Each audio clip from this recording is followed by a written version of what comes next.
నమస్తే, నేను Kavitha. Welcome to iDream. Systematic withdrawal ప్లాన్తో నెల నెల ఆదాయం రావాలి అంటే రిటైర్మెంట్ ప్లాన్ ఎలా ఉండాలి? మనతో పాటుగా ఉన్నారు ఫైనాన్షియల్ ఎక్స్పర్ట్ సాయిరామ్ గారు. సాయిరామ్ గారు, హలో అండి. నమస్తే. Hello madam. సో SWP అంటే ఏంటి, యాక్చువల్గా ఎలా ప్లాన్ చేసుకోవాలంటారు? సో రిటైర్మెంట్ అంటే పనులు ఆగిపోవచ్చు అండి. సో మనం యాక్టివ్గా వెళ్ళి జాబ్ చేయడం అనేది ఉండకపోవచ్చు, బట్ ఖర్చు అనేది ఆగదు కదా. అయ్యో సాయిరామ్ గారు రిటైర్మెంట్కి వెళ్ళారు, సో నేను ఖర్చులు అనేవి వెళ్ళకూడదు, అంత హెవీగా పెంచకూడదు అని అయితే ఉండదు కదా. సో ఖర్చులు అనేది ఆగవు, అవి ఇంకా పెరుగుతూనే ఉంటాయి. సో ఇప్పుడు వరకు పొదుపు చేసిన మనీతో మనం ఆదాయాన్ని ఎలా సృష్టించుకోవాలి, సో అది మెయిన్ థింగ్. ఇప్పుడు చాలామందికి ఏంటంటే ఈ రిటైర్మెంట్ అయిన తర్వాత కూడా మన క్యాష్ ఫ్లోస్ అనేది నెల నెల మనకి ఎంత అయితే ఖర్చు వస్తుందో వాటికి మ్యాచ్ అయ్యేటట్టు మనం చూసుకోవాల్సి వస్తుంది. సో దానికోసం ఈ సిస్టమేటిక్ విత్డ్రాల్ ప్లాన్ అనేది చాలా అవసరం. సో సిస్టమేటిక్ విత్డ్రాల్ ప్లాన్ అంటే ఒక పద్ధతి ప్రకారం మనం మనీని విత్డ్రా చేసుకోవడం. నెల నెల ఒక 50,000 నా అకౌంట్లోకి రావాలి. సో అదే సిస్టమేటిక్ విత్డ్రాల్ ప్లాన్. సో దానికి మ్యూచువల్ ఫండ్ వాడచ్చు, లేదా పెన్షన్ ప్లాన్స్ ఉంటాయి, వాటిని కూడా తీసుకోవచ్చు. సో ఈ మంత్ ఎండ్లో 60 ఏళ్ళు వచ్చిన వాళ్ళు రిటైర్మెంట్ అవుతున్నారు అనుకుంటే వాళ్ళు ప్లానింగ్ అనేది ఎలా చేసుకోవాలంటారు? ఇది అందరికీ రిటైర్ అయ్యే వాళ్ళకి చాలా కామన్గా వచ్చే డౌట్ అండి. సో మొన్న నాకు క్లయింట్ వచ్చారు. సో పేరు అయితే మార్చి చెప్తున్నాను. సో మేడం రమాదేవి గారు. ఓకే. సో ఆమె రిటైర్ అయ్యారు. సో ఆమెకి PF నుంచి 40 lakhs అనేది వస్తుంటాయి. సో ఇప్పుడు ఏంటంటే నెక్స్ట్ ఏంటి, ఈ 40 lakhs ఎలా పెట్టాలి? సో వాళ్ళకైతే ఖర్చులు అనేది ఉంటాయి. వాళ్ళ మెడిసిన్స్కి, నార్మల్ వెళ్ళటానికి బంధువుల ఇళ్ళకి, దానికన్నా కొంచెం ఖర్చు అయితే అవుతుంది. సో దీన్ని ఏం చేయాలి? ఒక ఆప్షన్ ఏంటంటే FDలో పెట్టచ్చు.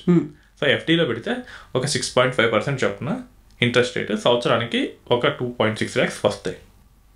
ఇప్పుడు బాగానే ఉంటుంది. బట్ రాను రాను ఏమవుతుందంటే FDలో ఇంట్రెస్ట్ రేట్లు అనేవి పడిపోతాయి.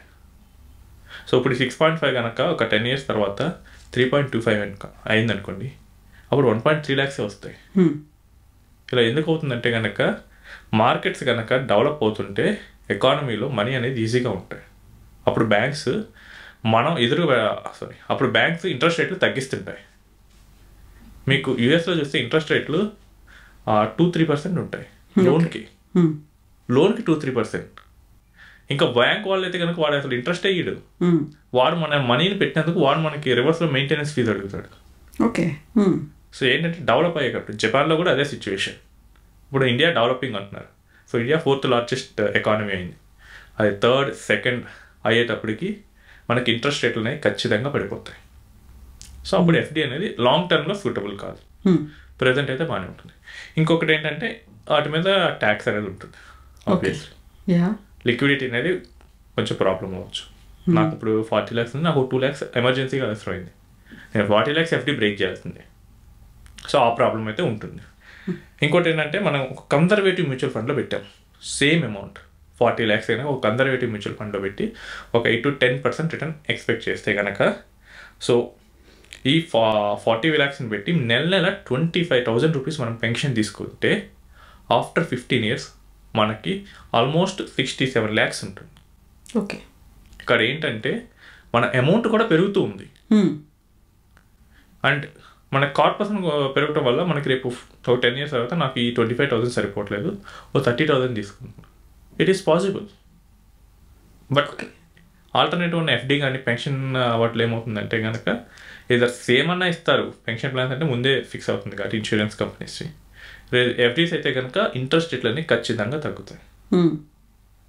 అప్పుడు నా ఖర్చు పెరిగిందంటే కనుక మనం ఏం చేయలేము, ఇంకా అక్కడ నుంచి అమౌంట్ ఇలా రాదు. సో మనకేంటంటే ఈ SWPలో మ్యూచువల్ ఫండ్లో పెట్టి నెల నెల ఒక అమౌంట్ తీసుకుంటూ ఉంటే కనుక మనం అమౌంట్ వస్తుంటుంది, మిగతాది గ్రో కూడా అవుతుంది.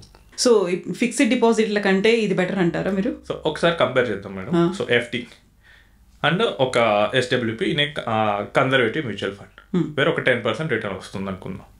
సో ఇంట్రెస్ట్ రేట్ అనేది FDలో 6-7%, అక్కడ మనకి 8-10% కన్జర్వేటివ్ ఫండ్ కాబట్టి. సో ఇంట్రెస్ట్లో ఎక్కడ ఎక్కువ వచ్చింది అక్కడే. Next tax. ఇంట్రెస్ట్ మనకి అక్యుములేట్ అయిన ఇంట్రెస్టే ట్యాక్స్. నేను తీసుకోకపోయినా ట్యాక్స్ కట్టాలి. బట్ అక్కడైతే కనుక క్యాపిటల్ గెయిన్స్ మాత్రమే ట్యాక్స్ పెరుగుతుంది. అంటే నేను విత్డ్రా చేసిన దాని మీద ప్రాఫిట్ ఎంత ఉంది, నేను లాస్లో కూడా విత్డ్రా చేయొచ్చు. ఎస్డబ్ల్యూపీ అంటే మార్కెట్ పెరిగినా తగ్గినా అది విత్డ్రా చేస్తూనే ఉంటుంది. సో ఇయర్ ఎండ్లో మనకి చూస్తారు ఈయన ఎంత విత్డ్రా చేశారో అందులో ప్రాఫిట్ ఎంత ఉంది, ఆ ప్రాఫిట్ మీదే క్యాపిటల్ గెయిన్స్ పడతాయి. అండ్ అది కూడా 20% షార్ట్ టర్మ్, అంటే first year 20% and gains. Next second year నుంచి 12.5% ఉంటుంది ఈక్విటీ బేస్ అయితే కనుక. అది కూడా 1.25 lakhs ఫస్ట్ ప్రాఫిట్ వరకు ఎగ్జంప్షన్ ఉంటుంది. సో 1.25 lakhs కన్నా ఎక్కువ ప్రాఫిట్ వస్తేనే నేను 12.5% ట్యాక్స్ కట్టాలి. ఓకే. ఇక్కడ నేను కనుక 30% స్లాబ్లో ఉండుంటే, అంటే నాకు ఇప్పుడు రెంటల్ ఇన్కమ్ కానీ నాకు అదర్ సోర్సెస్ ఆఫ్ ఇన్కమ్ ద్వారా కానీ నాకు 30% స్లాబ్ వచ్చింది, లేదా నేను గవర్నమెంట్ ఎంప్లాయీ నాకు పెన్షన్ ఉంది, అప్పుడు ఏంటంటే నేను ఒక 40 లక్షలు ఎఫ్డీలో పెట్టాను, 7% interest rate. So almost 2.8 lakhs వస్తాయి. ఈ 2.8 lakhs మీద 30% నేను కట్టాలి. సో ఆల్మోస్ట్ 90,000 విత్ సెస్ నేను కట్టేయాల్సి వస్తుంది. నాకు వచ్చిందే 2.8, అందులో 90,000 ట్యాక్స్ పోయిందంటే నాకు 1.9 మిగులుతుంది. అదే నాకు ఎస్డబ్ల్యూపీ ద్వారా త్రూ మ్యూచువల్ ఫండ్లో చేస్తే నాకు గెయిన్ ఎంత అది మాత్రమే చూస్తారు. సో సేమ్ అమౌంట్ నేను విత్డ్రా చేశాను అనుకోండి 3 lakhs, నాకు ఫస్ట్ ఇయర్ వచ్చేసరికి మహా అయితే ప్రాఫిట్ ఒక 25,000 ఉండొచ్చు. 25,000 మీద 20% short term gains. So it's 5,000 rupees. ఎక్కడ 90,000, ఎక్కడ 5,000. సో మనకి ట్యాక్స్ పర్ఫెక్ట్లో కూడా అది బెటర్. Next liquidity. నేను కనుక ఎఫ్డీని ప్రీ క్లోజర్ చేస్తే బ్యాంకులు నాకు ఇంట్రెస్ట్ రేట్లో పెనాల్టీ వేస్తారు. మొహమాటే లేదు, బ్యాంక్ నేను 2 years ఉంటాయని చెప్పేసి నేను 1 yearకే తీసేస్తే కనుక వాళ్ళకి ప్రీ క్లోజర్ ఛార్జెస్ అన్ని వసూలు చేస్తారు.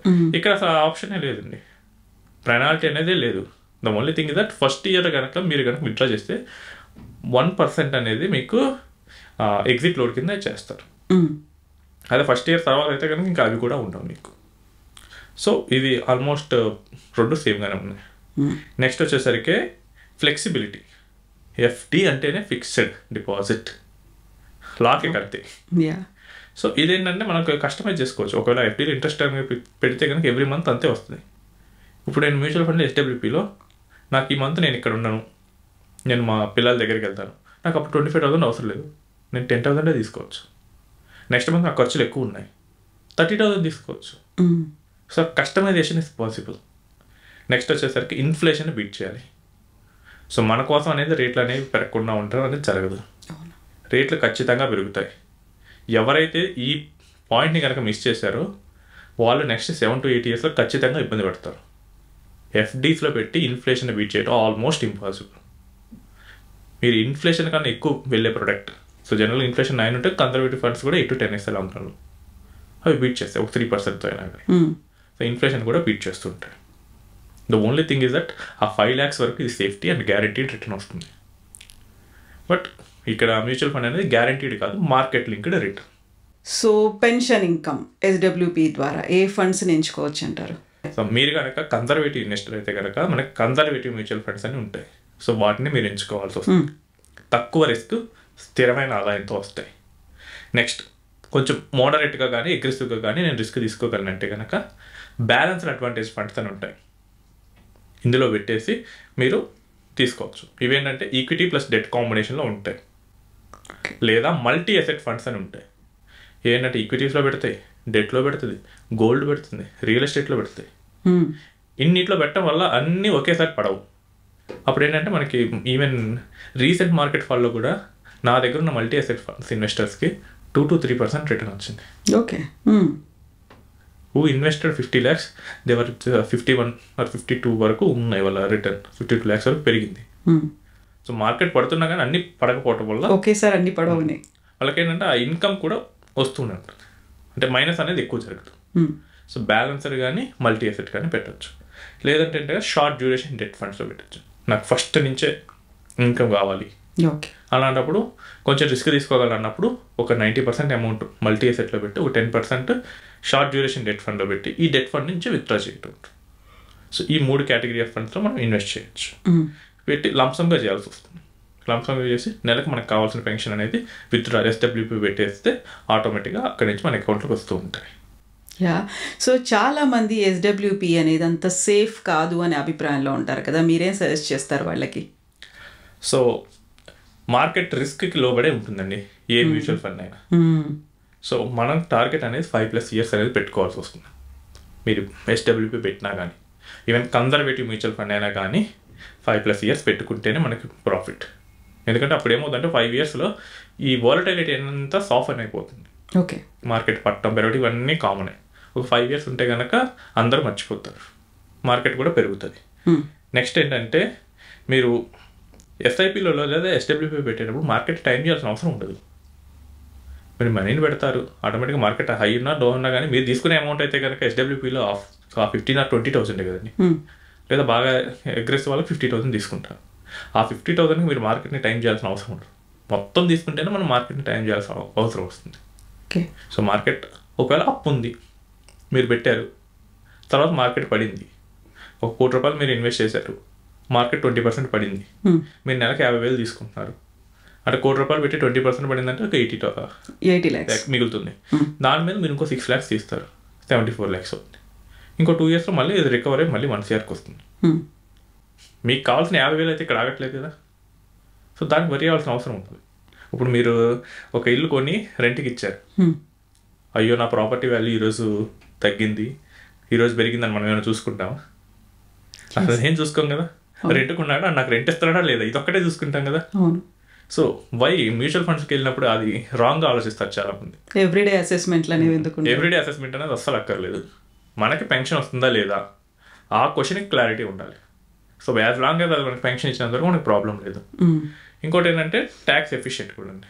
సో మనకి 1.25 lakhs లాంగ్ టర్మ్ వరకు మనకి క్యాపిటల్ గెయిన్స్ అనేది ఎగ్జెంప్షన్ ఉంటుంది. సో రెంట్లో ఆప్షన్ లేదు, ఎఫ్డీలో వచ్చే ఇన్కమ్ మీద ఆప్షన్ లేదు, అండ్ ఇన్సూరెన్స్ నుంచి వచ్చే పెన్షన్ ప్లాన్స్లో ఆప్షన్ లేదు. సో ఇక్కడైతే మనకి ఆప్షన్ వస్తుంది.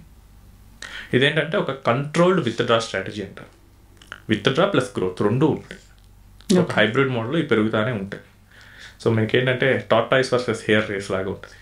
చిన్నగా కదిలితే మెల్లిగా కదిలి ముందుకెళ్ళడం, బట్ మనకేంటంటే లక్ష్యాన్ని అయితే చేరుకుంటాయి, మధ్యలో డ్రాప్ అవ్వకుండా. యా, ఎస్ అండి, థ్యాంక్ యూ అండి.